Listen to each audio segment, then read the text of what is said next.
Hello everyone, this is Subhendu Das, your physics mentor, and welcome to our lecture number session, that is our lecture number 7 or session 7 of class 11 physics.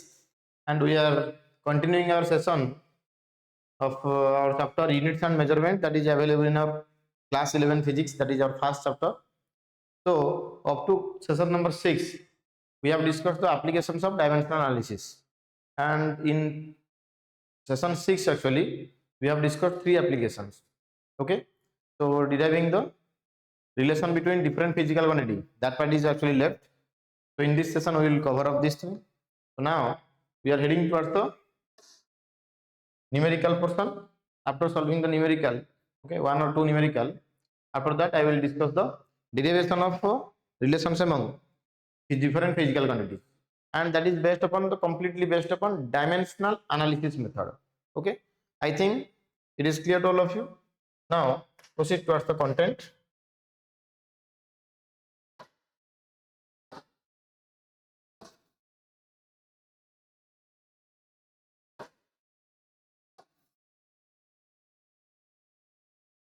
At first we will solve this question.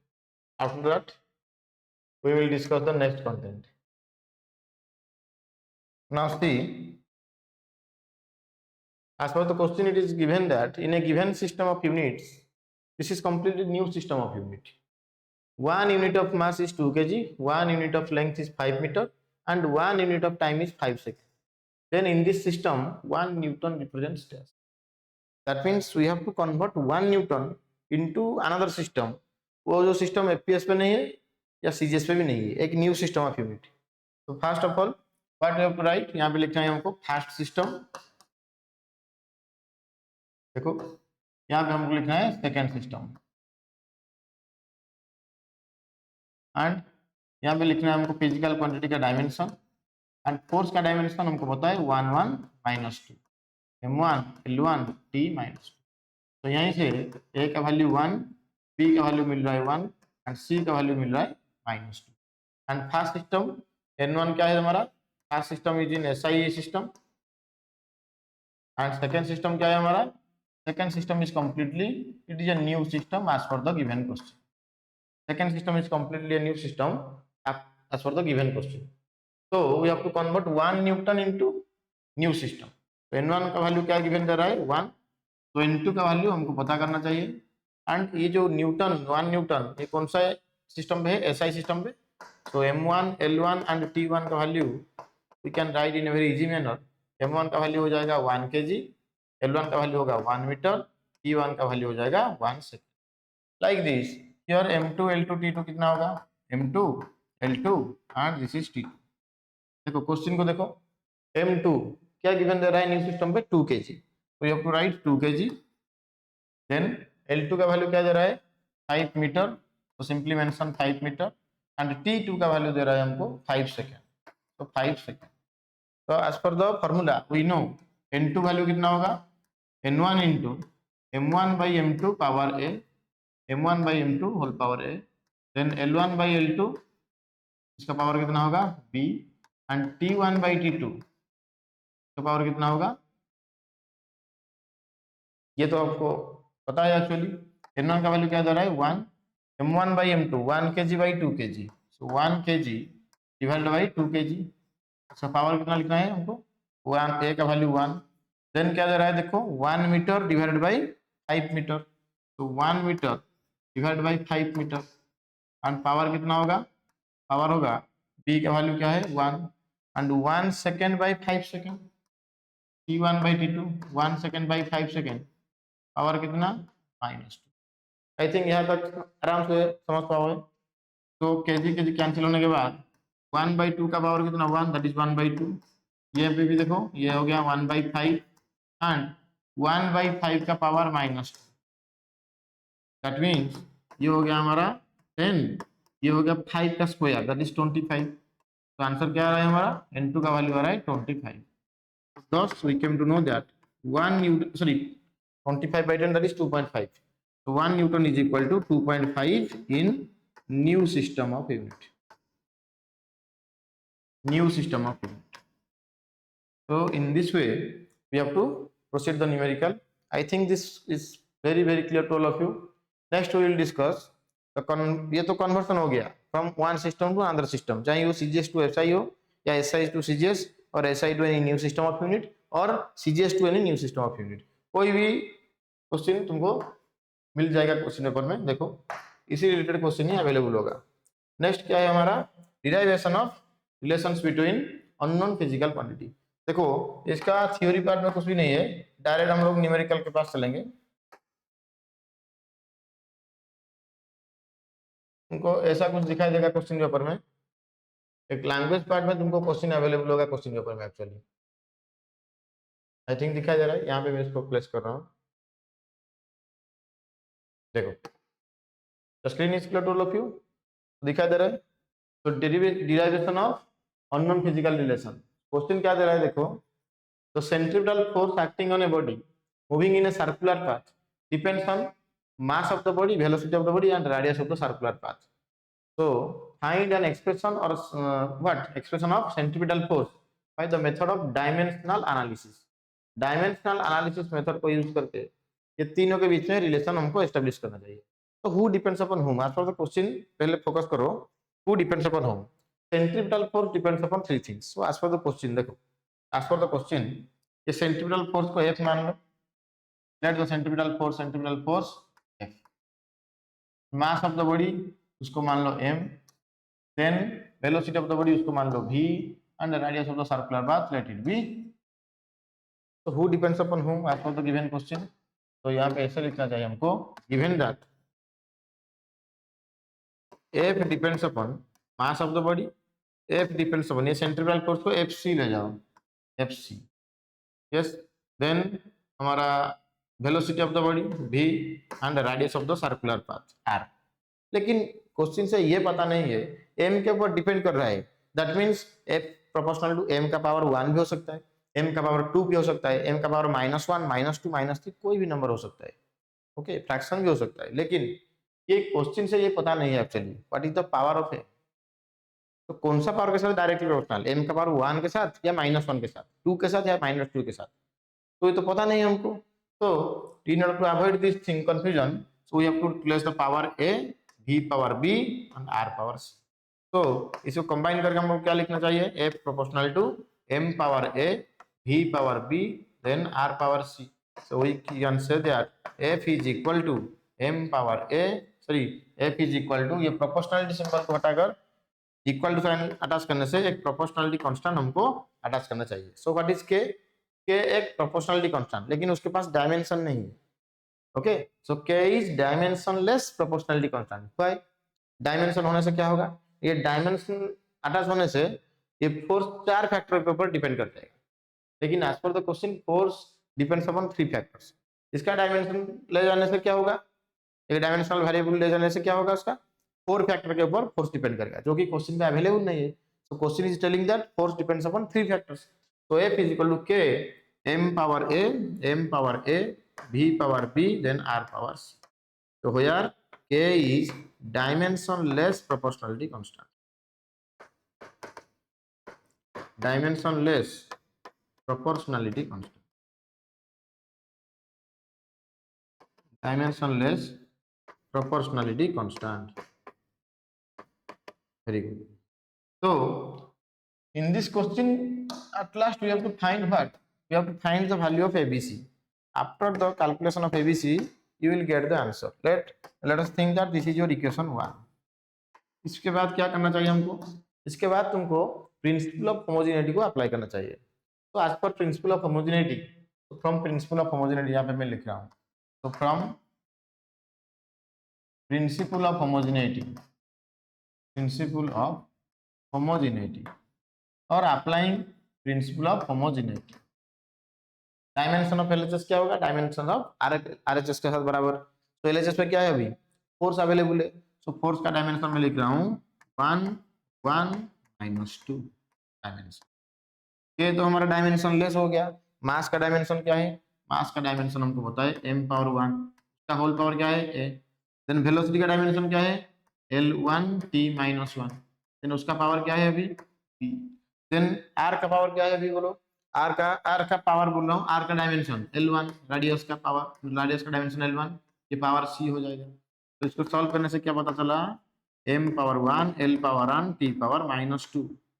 लेकिन RHS को देखो, m power यहाँ पे 1 into ए क्या होगा, L power कितना होगा देखो 1 इंटू बी, बी यहाँ पे L power 1 into C, C multiplication पे है सो प्लस हो जाएगा L power B plus, and T power कितना मिलेगा -b, T power -b।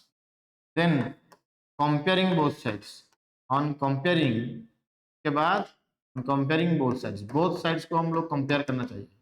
Compare करने से क्या मिलेगा, a इज इक्वल टू 1 मिलेगा हमको, a इज इक्वल टू 1, और एक वैल्यू क्या मिलेगा b प्लस सी, देखो l पावर b प्लस सी l पावर 1, सो b प्लस सी का वैल्यू 1 एंड माइनस b का वैल्यू क्या मिल रहा है -2 ही मिल रहा है। रेडी, तो इसी हिसाब से ये 3 equations we will get, after this case we will get 3 equations. Now what is our aim is to, on solving we get, ये 3 इक्वेशन को सॉल्व करके ए बी सी का रेस्पेक्टिव वैल्यू फाइंड करना है हमको।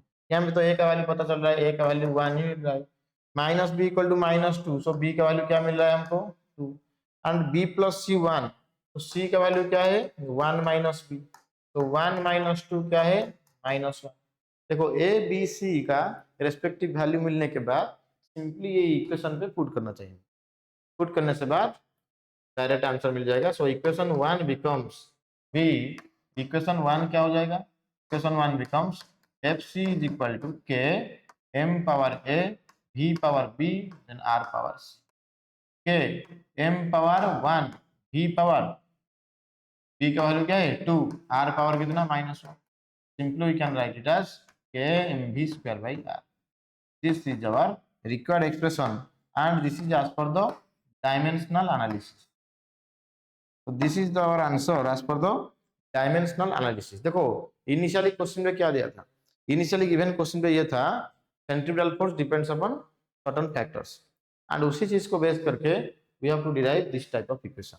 यहाँ पे देखो m का पावर 1, b का पावर 2 एंड r का पावर 1 -1 मिल रहा है, तो यहाँ पे इसीलिए हम लोग को a b c चूज करना चाहिए। तो this is the way to solve this type of question, this is the general way to solve the derivation of relations among various physical quantities as per the dimensional analysis method. I think this question is very clear to all of you. Okay, so let's proceed to our next numerical. So our next numerical is, देखो ये भी expression दे रखा है, लेकिन यहाँ पे मत सोचो what is centrifugal force, what is वगैरह वगैरह, जो भी चीज अवेलेबल होगा क्वेश्चन पे उसका मीनिंग के ऊपर मत जाया करो, अभी ये चीज तुमको पता नहीं है actually. Okay, chapter by chapter complete होने के बाद ये सारा का सारा चीज डिस्कशन होगा, and everything is available in your CBSE content और any board content, everything is available, so wait up to that moment actually. So the critical velocity of a liquid flowing through a tube, the critical velocity of a liquid flowing through a tube depends on coefficient of viscosity eta of the liquid, density of the liquid rho and diameter of the tube d. Find out the expression for critical velocity. अभी critical velocity क्या है, वो चीज क्या है, ये क्या है, don't bother about that thing.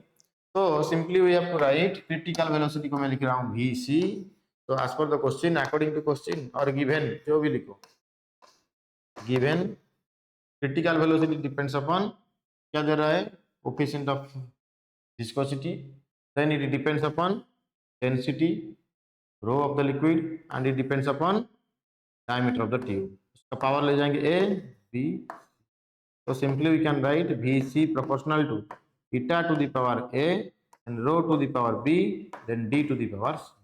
We can write critical velocity is equal to k eta to the power a rho to the power b and d to the power c. What is k? Dimensionless proportionality constant. This is our dimensionless proportionality constant. Dimensionless proportionality constant. ये अभी खत्म हो गया। जो this is our equation 1 as per the previous content में बोला था, उसे सेम स्टाइल को हमको रिपीट करना चाहिए, सेम स्टाइल को रिपीट करो। देखो फिर से BC is equal to k eta to the power a rho to the power b d to the power c। Yes, then क्या करना चाहिए हमको, अप्लाइंग प्रिंसिपल ऑफ होमोजेनिटी। यहाँ पे मैं कर रहा हूँ, देखो अप्लाइंग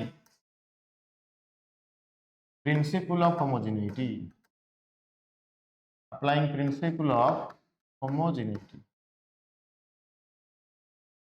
तो यहाँ पे एलएचएस पे क्या अवेलेबल है, एक वेलोसिटी अवेलेबल है। सो वेलोसिटी का डायमेंशन क्या है अभी, वी नो L1 t - 1, तो m0 L1 t minus, then क्या, तो डायमेंशन लेस हो गया। हाँ, ईटा टू द पावर ए, ईटा क्या है, कोफिशिएंट ऑफ विस्कोसिटी, हम लोग डिस्कशन किया था एक्चुअली। तो 1 - 1 - 1 is the dimension of what, coefficient of viscosity. तो सिंपली मैं लिख रहा हूँ m1 1 - 1 - 1, पावर कितना होगा, डेंसिटी क्या है फॉर्मूला, मास बाय वॉल्यूम, मास का वैल्यू क्या है m पर 1 divide by volume means l power 3, तो क्या हो जाएगा m1 l - 3, m1 l - 3 power कितना होगा। देन डायमीटर क्या है तुम्हारा L1, तो L1 का पावर कितना हुआ, L1 का पावर c हो गया। तो simply we have to proceed, तो m पावर कितना होगा 1 into a, l power minus a, t power minus a, perfect. Then m power b, then l power minus 3b, next क्या होगा l power c होगा। तो m का power final कितना हुआ, m power a m power b, तो m power a plus b, l power क्या है minus a minus 3b, minus a minus 3b, यहाँ पे प्लस c, t पावर कितना मिल रहा है माइनस a ओनली, देखो t पावर क्या रहा है minus a, perfect. So comparing we get, दोनों साइड को कंपेयर करने से, कंपेयरिंग वी गेट, कंपेयर करने से क्या मिलेगा बोलो, comparing we get a plus b का वैल्यू क्या मिल रहा है 0, then minus a minus 3b plus c, ये मिल रहा है कितना l का पावर समथिंग l का पावर 1, देन माइनस a का वैल्यू क्या मिल रहा है -1, माइनस a इक्वल टू -1, ये तीनों इक्वेशन को सॉल्व करना चाहिए हमको। On solving we get, solve करने के बाद क्या मिलेगा, देखो ये तो इजीली सॉल्व हो जाएगा, वेरी गुड। ए वैल्यू कितना हो रहा है, ए वैल्यू हो रहा है हमारा 1, ये एक आंसर मिल गया। तो A plus B 0, so B का वैल्यू क्या है माइनस है, which in B B equal to how much -1, मिल रहा है बी का वैल्यू -1। अभी देखो इसमें अप्लाई करो, so minus a that means -1, -3 b का वैल्यू क्या है -1 plus c is equal to 1, ये कितना हुआ -1, ये हो गया तुम्हारा +3 plus c is equal to 1, क्या आ रहा है देखो, ये 3 - 1 2, तो सी का वैल्यू क्या आ रहा है अभी, सी का वैल्यू क्या आ रहा है, सी का वैल्यू आ रहा है 1 - 2 दैट इज -1, 1 - 2 दैट इज -1, तो this is the value of c, very good, c value -1, फिर से चेक करो, माइनस ए मीन्स -1 -1 -2, ये हो रहा है +3 प्लस, सारा है ठीक ठाक। तो 10 इक्वेशन 1 कितना हो जाएगा, इक्वेशन 1 बिकम्स, इक्वेशन 1 कितना होगा देखो, as per the condition equation 1 क्या दे रहा है, V C is equal to K eta to the power A rho to the power B D to the power C, तो V C is equal to K eta to the power A value 1, then rho to the power B, B का value -1, and दे रहा है D, D का value क्या मिल रहा है डी पावर सी, सी का पावर कितना है -1, तो आंसर आ रहा है हमारा K eta divided by rho D, this is our answer, K eta by rho D. So in this way we have to proceed to this numerical, this type of numerical you can proceed like this।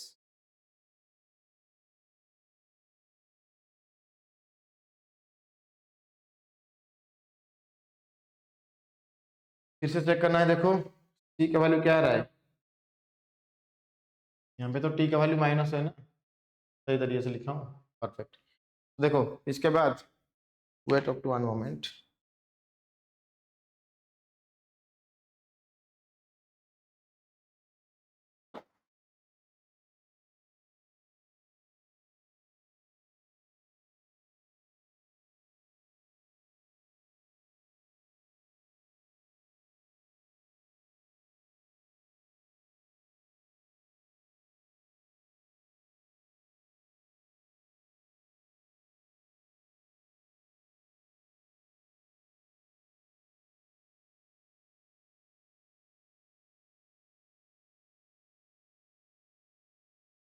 K eta by rho d हो गया। देखो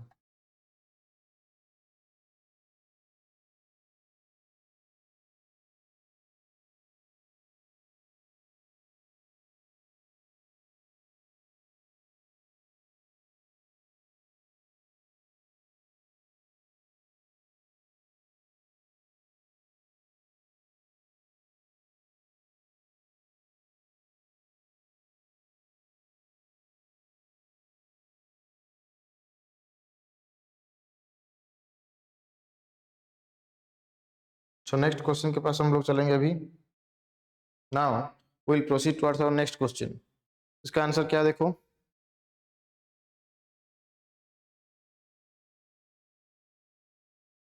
हो गया K eta by rho d. Next देखो यहाँ पे इसी equation को जो मैं सॉल्व कर रहा हूँ ना, उसको एक्चुअली परफेक्टली ऑब्जर्व करना चाहिए। तो a प्लस एल का पावर कितना आ रहा है, यहाँ पे भी दे रहा है ना, बी सी, बस। तो एल का पावर दे रहा है माइनस है minus 3b plus c is equal to 1 आना चाहिए। That is correct. तो करेक्ट। नेक्स्ट क्वेश्चन देखो,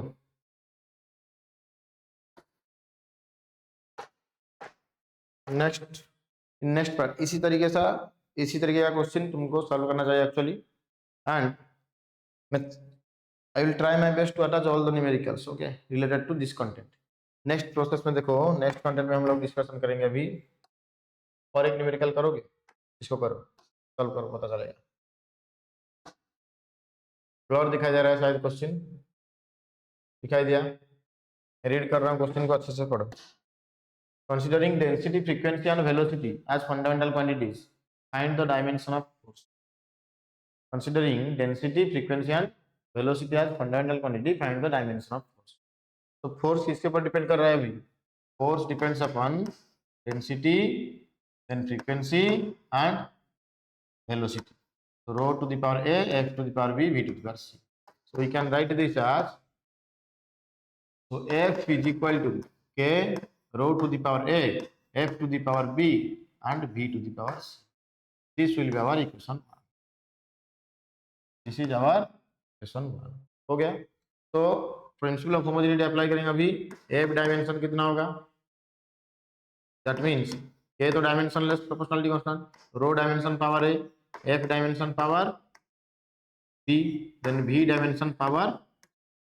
तो f का डायमेंशन क्या हुआ, 1 1 minus 2, 1 1 minus 2 is equal, density का अभी हम लोग डिस्कशन किए थे, density equal to mass by volume, तो m1 बाई l3। तो यहाँ पे मैं लिख रहा हूँ m power 1 l power minus 3 power कितना हुआ, फ्रीक्वेंसी क्या है 1 by time period, so t power कितना होगा -1 पावर b, एंड v क्या है बच्चों l1 t minus 1, that is our power c। तो यहाँ पे क्या मिल रहा है देखो, m पावर 1 इंटू ए हो जाएगा, और तो m पावर नहीं है, l power -3a plus 1 into C, l power क्या हो गया, t पावर कितना मिलेगा हमको -b, यहाँ पे माइनस, दिखाई दिया। अब ये दोनों साइड को हमको क्या करना चाहिए, कंपेयर करना चाहिए। तो on comparing we gate,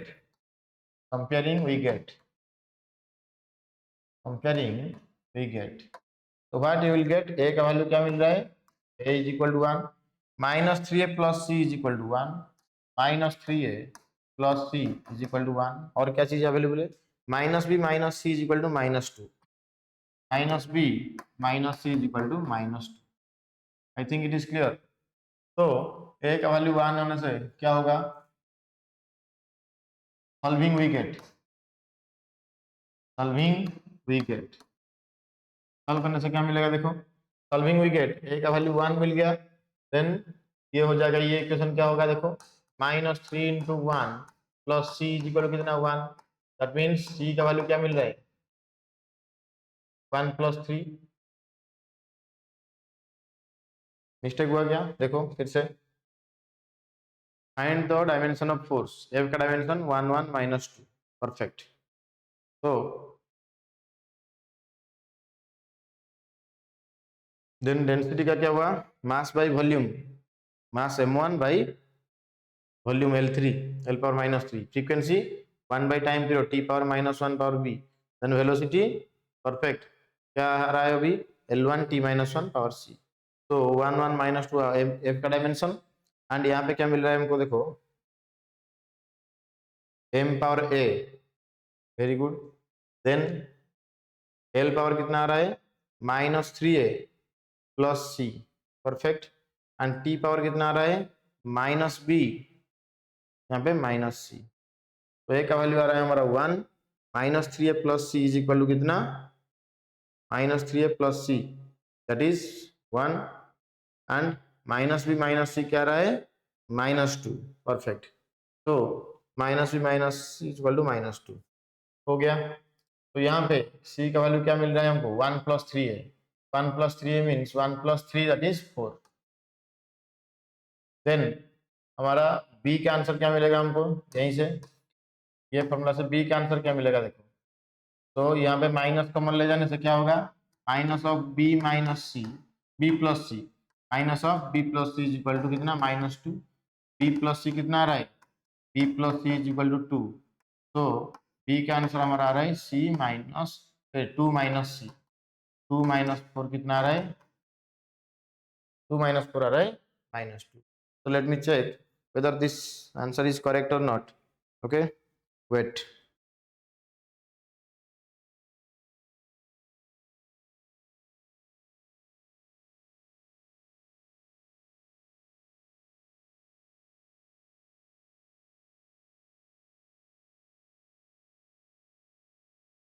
Perfect है अभी 1, ये तुम्हारा 1, this one is 4 and this one is -2 हो गया। तो इसी हिसाब से 10 f का आंसर क्या आ रहा है हमारा, f is equal to k rho to the power a का वैल्यू क्या मिल रहा है हमको, a का वैल्यू मिल रहा है 1। Then f to the power frequency to the power b का value -2 and v to the power कितना c का value 4। So as per the given question this will be the final answer, यही होगा हमारा final answer. Okay देखो ये जो equation हम लोग सॉल्व कर रहे हैं उसके ऊपर थोड़ा सा फोकस करना चाहिए, तभी जाकर तुमको अच्छा लगेगा न्यूमेरिकल सॉल्व करने में। Okay, I think this question is clear to all of you. Next will proceed towards the next content. देखो नेक्स्ट कंटेंट हमारे लिए बहुत आसान सी चीज है, बहुत बहुत ही आसान है। Okay, so many questions are available. I will upload this question, solution of this question I will upload in our next session number 8. Wait up that moment. Next we will discuss what, a very interesting topic, that is our significant figures. देखो significant figures ये किसके ऊपर आधारित है पता है तुमको, measure value of physical quantity के ऊपर बेस्ड है। वो क्या है एक्चुअली, सपोज मैं तुमको बोलूंगा ये जो पेन में अभी शो कर रहा हूँ तुमको, उसका लेंथ क्या है, उसका लेंथ क्या है। कोई बंदा बोल रहा है सर इसका लेंथ है तुम्हारा हमारा 15 सेंटीमीटर, एंड दूसरा स्टूडेंट क्या बोल रहा है, नहीं सर उसका length 15.3 centimetre. Another student is telling that, देखो ये हमारा पेन, मेरे हाथ पे जो पेन अवेलेबल है, let us consider this is the pen, and 3 students are telling 3 different types of answers. What are the answers? One is telling that L is equal to, ये first student, second student कुछ बोल रहा है, third student कुछ बोल रहा है L equal to 15 centimetre. Then second student बोल रहा है नहीं sir L equal to 15.3 centimetre, and third student बोल रहा है नहीं sir length of this pen is 15.34 centimetre. तो क्या पता चल रहा है, इसका मेजर वैल्यू बहुत एक्यूरेट शो कर रहा है, उसको सोचो थोड़ा। तो यहाँ पे जो 15 सेंटीमीटर दिखाई दिया तुमको, ऐसा फील हो रहा है जैसे कि वो इमीडिएटली मेजर करके बोल दिया। ओके, दैट मींस 15.3 सेंटीमीटर, उसका लेंथ स्केल पे बहुत सारा कैलिब्रेशन अवेलेबल है, उसी हिसाब से वो एग्जैक्ट, इसके कंपैरिजन पे इसका रिजल्ट थोड़ा सा एक्यूरेट लग रहा है, लेकिन सेकंड के कंपैरिजन पे थर्ड का रिजल्ट और भी ज्यादा एक्यूरेट लग रहा है। क्यों? क्योंकि ये जो रिजल्ट दे रहा है तुमको, रिजल्ट दिखाई दे रहा है, that is called measured value of physical quantity. If the measured value of physical quantity contains more number of numbers, सुनाई दिया, so more the digits available in the measured value of physical quantity, that means more is the accuracy of the measured value. Clear?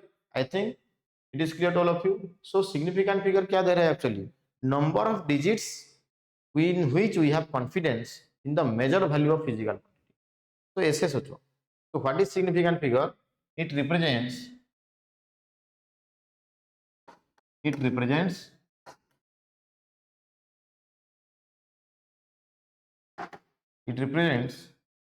in a measured value of physical quantity, in a measured value of physical quantity,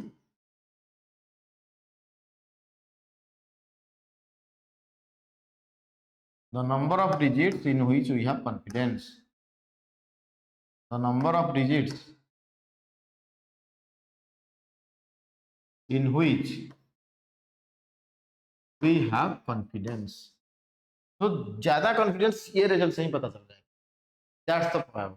तो in which we have confidence, ये तीनों result को compare करने से क्या पता चल रहा है, in any measured value of physical quantity some digits are reliable. ये जो डिजिट दिखाई दे रहा है तुमको, these digits are reliable, that means fixed for each kind of measurement. कोई भी डिवाइस में मेजर करो तुम लोग जनरल में, ये 15 15 15 देखो बार बार रिपीट हो रहा है. तो some digits are reliable and some digits are uncertain. देखो यहाँ पे 3 0, इसका आ रहा है 0.34, ऐसा ही आ रहा है. तो इन any measured value, in any measured value of physical quantity, some digits are reliable, some digits are reliable and some digits are uncertain. This is the point of view of this content. Yes. So both reliable and uncertain, जो भी बोलो, ये total का contribution किसके तरफ है, significant figure की तरफ. तो our content is telling that in any measured value of physical quantity, the number of digits in which we have confidence, that is representing our significant figure. And don't focus upon those digits. Maybe the digits may be the digits are reliable हो सकता है, नहीं तो the digits may be क्या uncertain भी हो सकता है. Yes. So how to determine the number of significant figures available in a measured value of physical quantity? कोई भी मेजर वैल्यू तुमको दिया जाएगा एंड इसमें कितना सिग्निफिकेंट फिगर अवेलेबल है, you have to tell the answer. तो अभी उसका रूल क्या है देखो. Okay, we have to learn some rules. Rule के हिसाब से ही वो नंबर ऑफ सिग्निफिकेंट फिगर हम लोग कैलकुलेट कर पाएंगे. तो पहला रूल क्या बोल रहा है देखो, बहुत सिंपल सा rule, all non zero digits are significant. First rule is all non zero digits are significant. What does it mean? Suppose मैं ले रहा हूं यहाँ पे नंबर 3 4, यहाँ पे मैं रहा हूँ 5 7 8. तो what are the number of significant figures available? ये non zero, so 2 significant figures are available. ना आसान देखो, यहाँ पे देखो नॉन जीरो, तो 3 सिग्निफिकेंट फिगर्स आर अवेलेबल. तो and so on. Next rule क्या बोल रहा है देखो, नेक्स्ट रूल बोल रहा है zero become significant, zero become significant if it appears between 2 non zero digits. तो नॉन जीरो डिजिट्स के बीच में जो जीरो अवेलेबल होगा उसको हम लोग सिग्निफिकेंट ही मानेंगे. फॉर एग्जांपल 507 लिख रहा हूँ, 507, देन 10001 ऐसा मैं लिख रहा हूँ. तो देखो ये non zero and zero between non zero, that is also significant. What are the number of significant figures here? 3 significant figures available. Here non-zero and zero between 2 non-zero digits. So 5 significant figures are available. कितना आसान चीज. तो how to determine the number of significant figures? देखो बस ये rule को focus करो, हो जाएगा. इजी कॉन्सेप्ट है तुम्हारे लिए.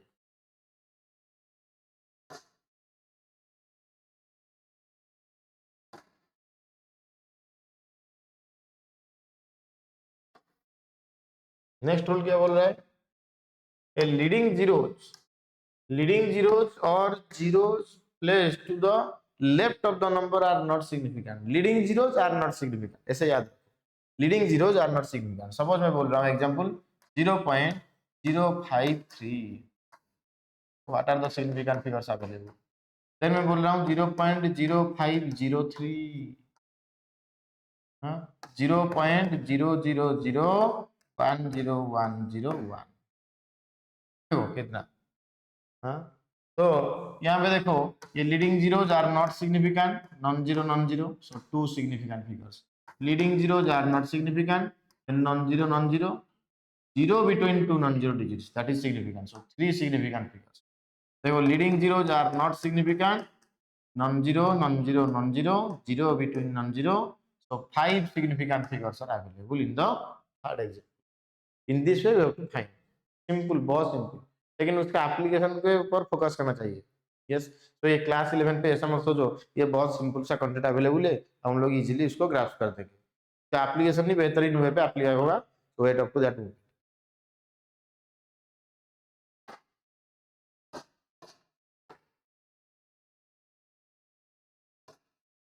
अभी ट्रेलिंग जीरो के बारे में बात करेंगे. Trailing zeros are significant if they placed after the decimal. का मीनिंग क्या है?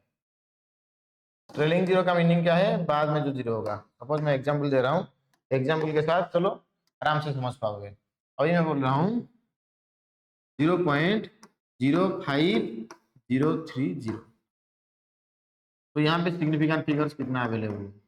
नॉन जीरो, सॉरी यहाँ पे तो leading zeros are not significant, then non zero significant, zero between non zero significant. यहाँ पे जो जीरो अवेलेबल है ये तुम्हारा ट्रेलिंग जीरो. बाद में जो लास्ट में जो जीरो अवेलेबल है ये डेसिमल के बाद ही अवेलेबल है. So this is significant. So four significant figures are available. I think it is clear. 0.2050 leading नहीं होगा, non zero, zero between non zero, trailing zero after the decimal. So four significant figures are available. Ready? I think this point is clear to all of you. Very good. तो 4 point खत्म होने के बाद next rule के पास हम लोग चलेंगे अभी. ओके, सिग्निफिकेंट फिगर का नेक्स्ट रूल क्या है देखो. नेक्स्ट रूल क्या है देखो. In any exponential notation, numerical portion gives the number of significant. तो इसका एग्जांपल क्या है? सपोज मैं तुमको बोल रहा हूँ अभी इसका एग्जांपल, मैं बोल रहा हूँ 1.5 10 to the power -2. यहाँ पे मैं लिख रहा हूँ 1.5020 into 10 to the power -7 और -5. 1.351 into 10 to the power -2. तो ये भी जो दिखाई दे रहा है न्यूमेरिकल पोर्शन, इसमें जितना सिग्निफिकेंट फिगर अवेलेबल है ये total number of significant figures available in the number. तो इसमें देखो नंबर ऑफ सिग्निफिकेंट फिगर कितना होगा? Non zero that is two significant figures are there. Non zero and zero between non zero, trailing zero after decimal significant होगा. Four significant figures are available. तो non zero, तो four significant figures are available. कितना आसान देखो. Okay, तो ये तुम्हारा level से बहुत नीचे अवेलेबल है. यस, देखो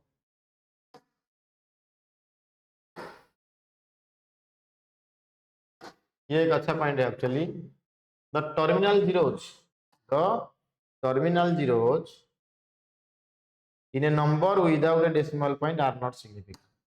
सपोज मैं तुमको बोलूंगा 420 एंड यहाँ पे लिख रहा हूँ 42.0. यस, तो नंबर ऑफ सिग्निफिकेंट फिगर देखो ये non zero significant figure and this zero is placed after the decimal. तो ये भी सिग्निफिकेंट होगा. तीन सिग्निफिकेंट फिगर अवेलेबल. लेकिन यहाँ पे देखो नॉन जीरो, लेकिन पॉइंट क्या बोल रहा है? Terminal zero without the decimal. ये है तुम्हारा टर्मिनल जीरो. ओके, और ट्रेलिंग जीरो विदाउट डेसिमल. सो ये सिग्निफिकेंट फिगर नहीं होगा. तो ये कितना होगा? 2 हो जाएगा answer. The answer will be our 2. अभी समझ में आ रहा है सबको? देखो कितना आसान हो गया. तो यहाँ पे मैं लिख रहा हूँ 5200. हाँ, सो 5200 कितना सिग्निफिकेंट फिगर? ये तो ट्रेलिंग विदाउट डेसिमल नहीं होगा. Non zero, so two significant figures are there. Like this we have to proceed. Next come to our last rule. इसके बाद we will discuss some questions related to significant figure. Okay, देखो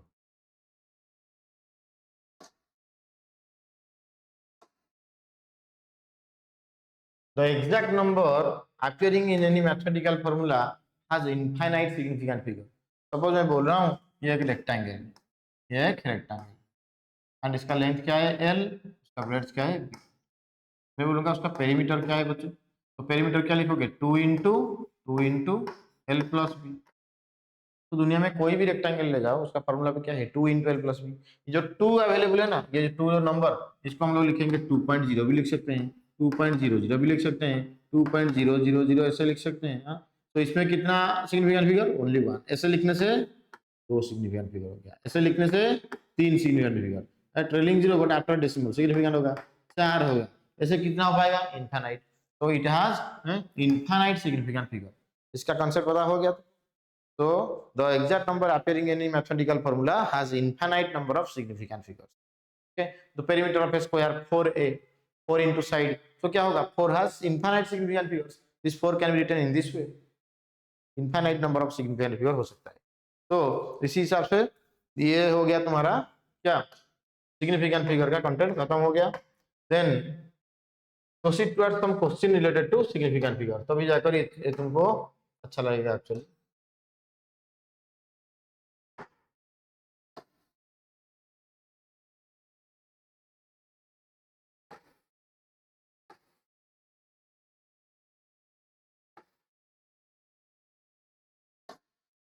last digit क्या है? 2 into L plus B। 2 into L plus B होने से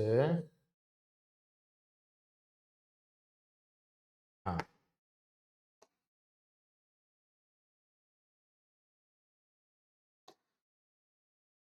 तो सब screen पे जितना नंबर तुमको दिखाई दे रहा है ना, का total number of significant figure तुमको कैलकुलेट करना चाहिए। Okay, just for practice only. यहाँ पे लिख रहा हूँ सिग्निफिकेंट फिगर। तो रूल को बार बार दोहराने से वो दिमाग में फिक्स हो जाएगा। That's the power of what? Doing numerical. तो non zero non zero non zero non zero non zero, that is 5 significant figures. यहाँ पे भी देखो non zero non zero non zero non zero and zero between two non zero, that is 5 significant figures. Leading zeros are not significant, non-zero, so 2 significant figures are. Non-zero, zero, trailing zero without decimal नहीं होगा, 2 significant figures. Then non-zero, and this is also trailing zero after the decimal, यहाँ पे decimal दे रहा है, so significant, 3 significant figure. Exponential function, the numerical portion gives the significant figure, non-zero. Then exact number appearing in mathematical formula as infinite number of significant figures. I think it is clear to all of you. Then ये देखो यहाँ पे कितना दे रहा है? Non zero 4 significant figures. इसमें non zero significant, trailing zero without decimal नहीं होगा, 2 सिग्निफिकेंट फिगर। इसमें क्या होगा? Leading zero are not significant and non zero zero between non zero, so 3 significant figures. इसमें क्या होगा? इसको तो काउंट नहीं करेंगे, non zero zero after decimal, 3 significant figure. Then इसमें all non zero 3 significant figure. यहाँ पे non zero zero after the decimal, 4 significant figures. Yes, इसमें क्या होगा? Non zero zero between non zero, so 5 significant figures आते हैं। इसमें क्या होगा? Non zero and non zero, this is zero after the decimal, that is significant, and these zeros are placed in between non-zero digits. So 3 6 या 7, तो 6 plus 1 7 significant figures. इसमें क्या होगा? Non zero trailing zero after decimal significant, तो 3 significant figure. इसमें क्या होगा? Non zero and this is trailing zero after the decimal होगा, एंड दिस जीरो ये भी होगा। यस, क्योंकि 2 सिग्निफिकेंट फिगर भी बीच में है, दैट मींस कितना हो जाएगा? 5 सिग्निफिकेंट फिगर्स आर अवेलेबल। इसमें क्या होगा? नॉन जीरो हो पाएगा, trailing zero without decimal, that means 2 significant figures are there. इसमें क्या होगा? Leading zeros are not significant and this is your non zero digits, that is 1 significant figure. I think it is your, no need to discuss the region. 610 बोल रहा हूँ। Okay, तो 6 non zero and zero without the decimal, क्या होगा? Significant नहीं होगा। So this is about your rules regarding how to find the number of significant figure in any measured value of any physical quantity. तो पता चल गया actually significant figure का concept का मतलब क्या है। तो in any kind of measurement of physical quantity, some digits are reliable and some digits are uncertain, and including all these things, we can say that the number of digits available in any measured value of physical quantity, that is directly proportional to the confidence. We have such confidence in our measurement, that is proportional to the accuracy of the measured value, accuracy of the measurement. Okay, तो significant figure का significance क्या हुआ? It shows the number of digits in which we have confidence in the measured value of any physical quantity. तो आज का इस session पे, आज का इस 45 मिनट्स का सेशन पे we have completed this much thing regarding significant figure हो गया, and और एक न्यूमेरिकल प्रीवियस क्लास का कॉन्सेप्ट रिलेटेड हो गया, एंड आज का ये वाला 3 न्यूमेरिकल में किया हूँ, सॉल्व किया हूँ, यस और no? Related to how to find the relations between different variables of different physical quantities, okay, by the method of dimensional analysis. So with this I am concluding this lectures, that is lecture number 7.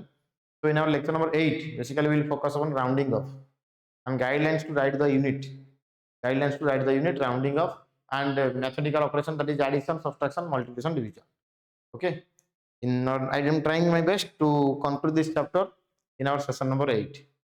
नहीं तो session number 9 पे थोड़ा बहुत question ही solve करेंगे। Yes, so do like, share and subscribe this channel for the benefit of your students end of yourself also. Okay, thank you and have a nice day. Stay tuned for next update.